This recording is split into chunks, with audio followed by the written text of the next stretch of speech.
ভারতীয় পর্যটকদের ভিসা দেওয়া শুরু করেছে বাংলাদেশ।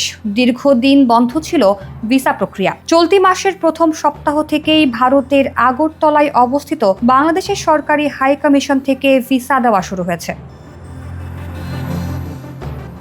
গত বছরের ডিসেম্বরে আগরতলায় বাংলাদেশের ডেপুটি হাইকমিশনে হামলা ও ভাঙচুরের ঘটনা ঘটে। এরপর অনির্দিষ্টকাল বন্ধ ছিল ভিসা কার্যক্রম। দেশে ফিরিয়ে আনা হয়েছিল হাই কমিশনের কর্মীদের।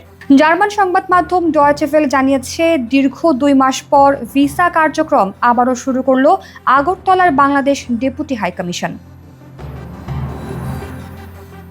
আগরতলার সহকারী হাই কমিশন থেকে বাংলাদেশের ভিসার আবেদন করেন গোটা উত্তর পূর্ব ভারতের মানুষ। প্রতিদিন 5 শতাধিক ভিসার আবেদন হয় এখান থেকে। বাংলাদেশের সহকারী হাই কমিশনের পক্ষ থেকে জানানো হয়েছে, ভিসা পরিষেবা পুনরায় চালু হওয়ার খবরটি সকলের কাছে না থাকায় প্রথম দিন 100টি আবেদন জমা পড়েছিল, কিন্তু দ্বিতীয় দিন থেকে সংখ্যাটি 200 ছাড়িয়ে গেছে।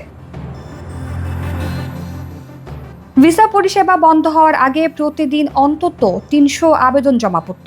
আগামী দিনে সংখ্যাটি আরও বাড়তে পারে। গত বছর 5 আগস্ট বাংলাদেশের শেখ হাসিনা সরকারের পতনের পর রাজনৈতিক অস্থিরতার কারণে ভারতে আভ্যন্তরীণ পর্যটন উল্লেখযোগ্যভাবে কমে গেছে। ভারতের পর্যটন মানচিত্রে বাংলাদেশি পর্যটকের সংখ্যা প্রায় 23%। চিকিৎসা এবং ব্যবসার জন্য বিপুল পরিমাণ বাংলাদেশি পর্যটক ভারতে যান। ভারত এখন পর্যন্ত ভিসা দেওয়া শুরু করেনি।